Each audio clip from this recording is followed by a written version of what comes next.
Okay, so this is something that caught a lot of people by surprise because the Metal Gear series is M-rated. It appeals more to adults than it does children. And for the longest period of time, a lot of people felt like it made absolutely no sense to bring Metal Gear to the Switch console because of the fact that the Switch console caters more towards children than it does adults. And because of that, the Metal Gear series can easily get overshadowed by any kiddie game on the Switch console, whether it be Mario, whether it be Zelda, whether it be Splatoon, whether it be Metroid.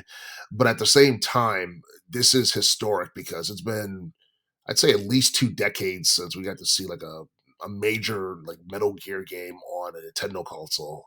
Like the last time I saw like Metal Gear on Nintendo was like back in the early '90s when we had the very first Metal Gear game from '87 on the NES. And I think Snake's Revenge was also on the it was also on the NES as well.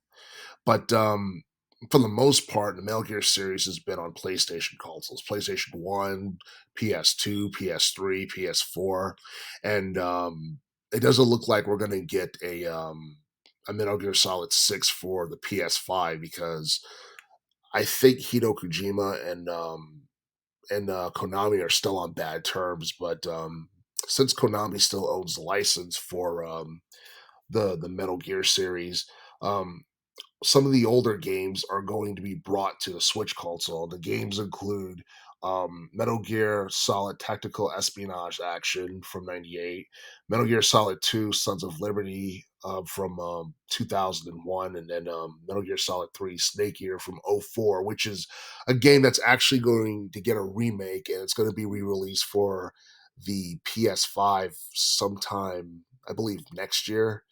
But and based on what we know, like this collection of Metal Gear Solid games that's coming to the Switch console, it's um it's going to be released on the 24th of October, so it's coming up this upcoming fall. So it's only like that's probably like 2 months from now. And right now, it's listed on Nintendo website for $59.99 for those who want to pre-order the game. And I think that's a pretty fair price for the Metal Gear Solid Master Collection Vol.1 because you got the games I just mentioned along with like bonus content such as like the NES versions of the original Metal Gear game and Snake's Revenge. You got digital graphic novels of Metal Gear Solid 1 and Metal Gear Solid 2. You got the digital soundtrack for Metal Gear Solid, various tracks in the series, and you also have like a screenplay book and a master book for this as well. So you're getting a pretty good deal, all for $59.99.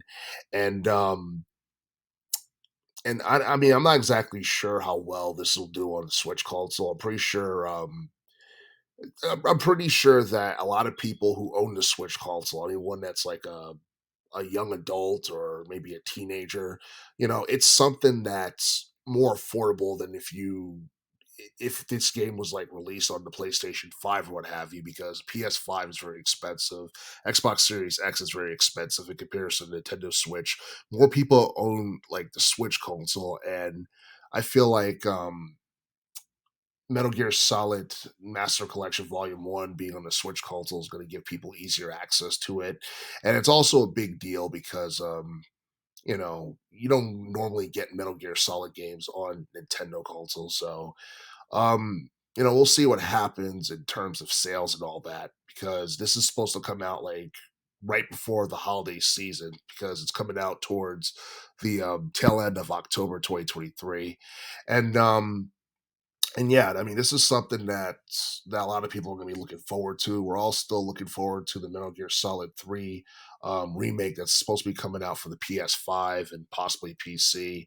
And honestly, at this point, I don't think we're ever going to get Metal Gear Solid 6. But Konami might as well do what they're doing with the Master Collection on the Switch. considering the fact that Metal Gear Solid 5 is most likely going to be the final main entry in the series. And hopefully, this will leave the door open for them to bring Metal Gear Solid 4 to the Switch console a little bit later down the line as well.